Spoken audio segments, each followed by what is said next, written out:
I am from Quebec, Canada, from a city named Sherbrooke. It's 1 hour and a half east of Montreal. I did 12 years in the Canadian Armed Forces, 3 years infantryman, and I served 9 years in the Royal Canadian Air Force. However, I did not have any combat experience before coming here. So when the war started, I just could not stay at home and do nothing. And I was feeling pretty bad about it. So when I saw the call from Zelensky that was asking foreign fighters to come help, I saw it on the February 28th, and then I saw it was 8 in the morning, and then at 18 o'clock at night I was in the plane from Montreal on my way to Ukraine. Okay, so first of all, I am not a sniper. I don't have the sniper qualification. I had the chance to meet Wally on my way to Ukraine. So we did not know each other before coming here. I just emailed him on Facebook, and then we met in Poland, and then from there we crossed the border together. We were always together. Wally is the sniper. However, I'm only a normal infantry. So I learned who Wally was because he had a lot of press in Canada. So I was only following him on his Facebook page. I was following him, and then once I saw his post about him coming here, I wrote the email to him on his Facebook, and then he replied to me. Well, I mean, so in European we were always used as a sniper team. So we will go into a building apartments, and then clear the building up to the last floor, and then on the last floor we will set up a position from there. Otherwise, also we fought in the east. In the east, we were also employed as a sniper, so we will find ourselves positions in the little tree lines and be employed as a sniper there. As well, a little bit later, we were also employed as a javelin team. For me personally, since I'm not sniper, I cannot be the spotter. So what was my job with Wally was, I was helping him observe, but I was also acting as a security. So if anything happened, I was able to reply to enemy fires or stuff like that. So my main goal was I was his partner, I was his safety, his security, his eyes. It's very, very important to be able to trust your partner. For myself, I was very lucky to be partnered up with Wally because Wally had a lot of experience. And yeah, he saved my life more than one time. And then on his side, from him, he also said that he had confidence in me, and that I was like a pretty good soldier. So I think we both had the confidence on each other, and you feel more safe when you trust your partner when you are on operation. That's for sure.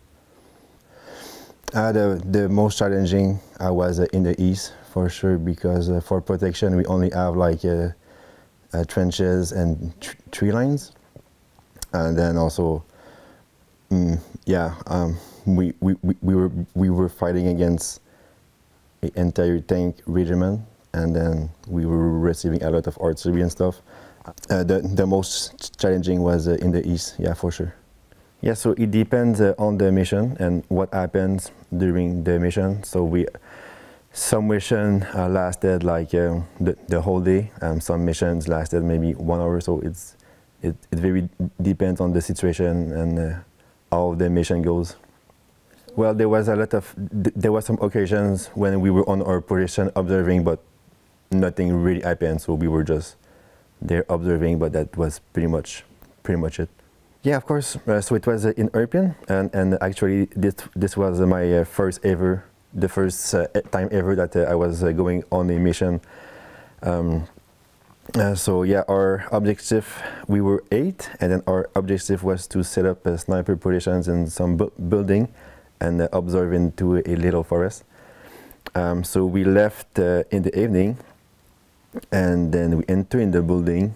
We did house clearing up to the top, and then we observed. Nothing happened all night. So the next morning we decided to change our position so we could have a better view. So we change position, we go into a different building. So me and Wally were in a nice apartment. And then Wally started observing with his binoculars. And for me, during that time, I was only looking for snacks to eat because I was hungry. And then it just happened, a huge bang. All the window breaks, all the building shakes. I find myself on the floor, and then I just yell, "What the hell was that?" So me and Wally, we start crawling. We meet in a little girls' room, and then we started to get engaged by the Russians. They were shooting at us with the small on fire. And then I asked Wally, like, what was that? And he said, "Yeah, man, we just got shot by, I think." He said he missed us by like 3 meters. He just hit the apartment below us, but it was so close. Yes, so we were 2 groups of fours, and then when we escaped the building, that's when one of our guy, he got shot by a Russian sniper. We had a huge firefight against the Russian infantry, so they were just maybe approximately 50 meters away, and they were trying to surround us, and yeah, we fought back. And then but we were not controlling the situation, so we had to get out of there because also their tank was shooting at us at the same time. To continue, yeah, I mean, we were still on the fire, and then we fought back. But then after that, we had to break away. Like we had to break the contact. So one of our friends shot them with the RPG, and then it gives us enough time to just start to run. And we came by van. So we, like with the bullets flying everywhere, we got to the vans, and then yeah, from there we just got back to the base. But yeah, that was my first war experience with my first patrol ever. So yeah, pretty good experience. I guess there was that one particular situation. We were fighting in the east, and then we got sent on a mission. It was anti-tank mission. So me and Wally, we left maybe like 5 in the morning. I had the javelin on me, and then we went to our position, which was maybe like 1.5 kilometers away from the base. So our mission that day was to stay on our position, observe, and engage the tank with the javelin if it was approaching in range of shooting. So we go to the position, and there was two Ukrainian that were guarding the trench, that position. So we arrived there. What he set up is javelin and everything. Everything is ready. He looks at me. He said, "Hey, I'm gonna go a little bit observe with my binoculars. So for you, I don't have anything for you. Just stay in the trench." So I go in the trench. I sit down, and then the two Ukrainians that were already there, they got out of the trench. So Wally got a couple of feet further, and then he started to observe. And then for me, like the sun was just coming up, and then I remember I was saying, "Oh, it's a pretty good day." So I moved my helmet, I put it on the side, and then I was about to come out of the trench, so I put my feet on the first step, and then like that, it just happened, like huge explosion. So yes, I mean, I found myself fell on the back in the trench, And then I got up, I put back my helmet, and then I took a look out of the trench. And then, yeah, one of the Ukrainian soldiers was, he died on the spot. Well, I mean, the two bodies, they were just like a couple of meters from me. I could see them, I could almost touch them. So one of them wasn't moving, and there was no chance he could have survived that. He was dead. The other one, I was very bad shape, mutilated from everywhere. Could not, like, he was breathing very heavily, and yeah, and just like his body started to crisp, everything, and like, we could see he was passing away. So at that time, at that moment, I said, okay, well, I cannot do anything for those guys. The tank is reloading. He's gonna shoot very soon. There is unfortunately nothing I can do. So I got out of the trench. I went a little bit farther, and then me and Wally, we met, and then we discussed a little bit what we wanted to do next. Wally was saying things like, I wonder if I can hit them with the javelin, but I was like, bro, like they are too far away. Like, I think the thing that we have to do now is just like, I said, get the fuck out of here. There's nothing we can do. So he said, yeah, right. So he went back to the trench to pick up his sniper rifle, and at the same time, the tank shot again. By miracle, Wally didn't have anything because he was like hiding behind a little pile of sand or something. And then he took a last look at our two Ukrainian guys.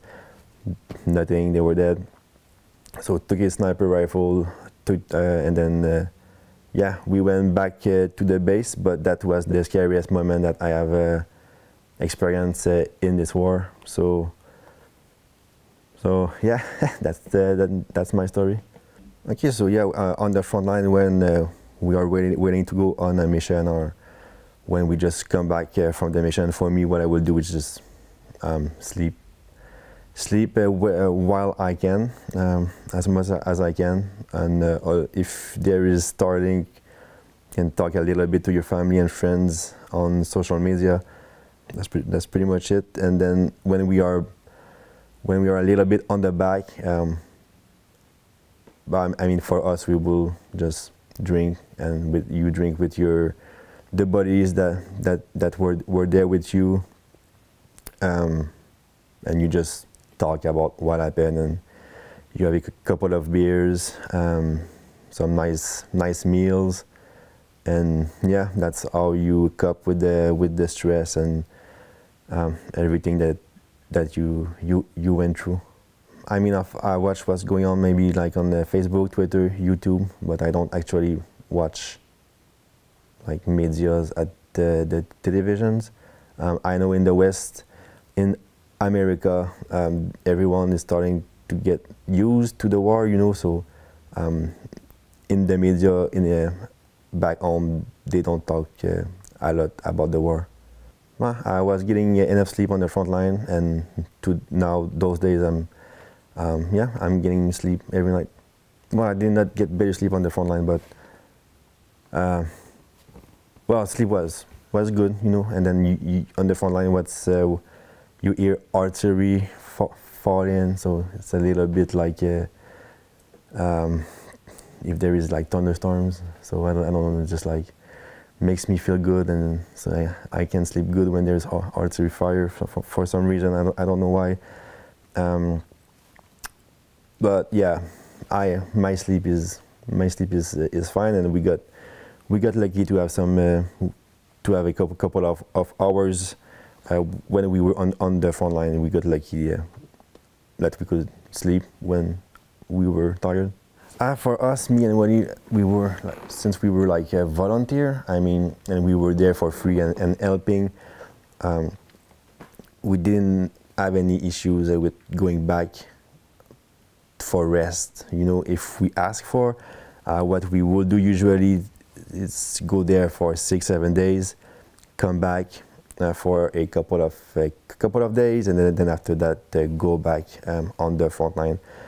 Yeah, they were very good. They tried to accommodate us every time that we ask for a rest. But actually, like when you go back to rest, that's very dangerous as well. I remember when we tried to get back from Irpin, we were crossing the Irpin bridge, and just artillery just falling and falling and falling like 100 meters away from us. I don't know how it works in the International Legion or with other units, but I'm speaking just for me and Wally. When we ask to go back for a little break, they always try to do their best to accommodate us, so that was good. So I flew from Montreal February 28th. So and then I spent 3 months, and then actually I went back home in June for approximately 6 weeks, and then now I've been back in Ukraine. Actually, I mean, to be honest, when I was in Canada before the war, I didn't know anything about Ukraine. That I didn't like it. It just I never really researched or anything. So while I have what I've experienced in Ukraine, I didn't have any. I didn't have any expectations, right? But like what I have seen from Ukrainians is like just incredible, so courageous, so brave. It's so crazy to me. Yeah, it's unbelievable. So yeah, the Ukrainians are very amazing people, that's for sure. So at home I have all my friends, my parents, our friends and family. Well, my dad didn't like the idea at all. Yeah, everyone was wondering what I was going. Why are you going there to die for these people? But they just don't get it, right? Like they don't understand why you are going there to fight and why you are going there to risk your life. But yeah, for us, volunteer fighter is something that we have to do and that we need to do. So, and of course, they found it hard. They were begging me to come back every day. My dad went to emergency to go search for therapy because he was just crying, and then, but I'm like, I'm sorry, but you know, there's people dying in Ukraine, like you are having the perfect life. I'm sorry I'm making leave you things like that, but it is what it is. And yeah, yes, exactly, yes. I mean, well, at first when I went back here, I didn't tell them. I told them I was going on a trip, but when I told them I was in Ukraine, they were, oh my God, not again. But I told them I'm happy here. I have my girlfriend now that is she's Ukrainian, so I just told them, hey, like that's my life now.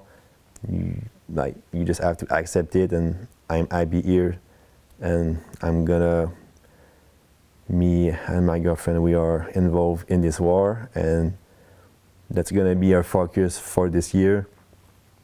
So you just have to live with it, you know.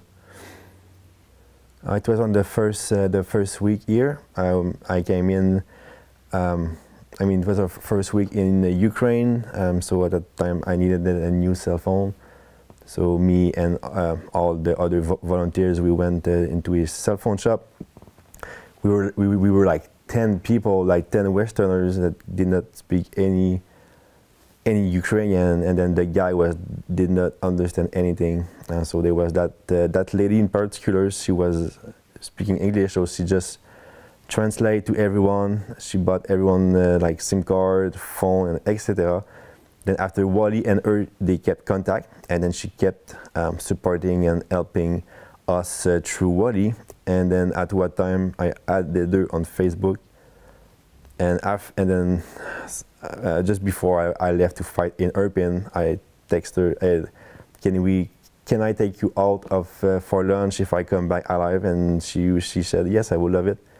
So I came back alive, and we went for lunch, and But for the next year, for sure. But at some time in the next years, we have to probably to move back to Canada. But for now, I am here, and I will be doing everything I can to support and get involved in this war.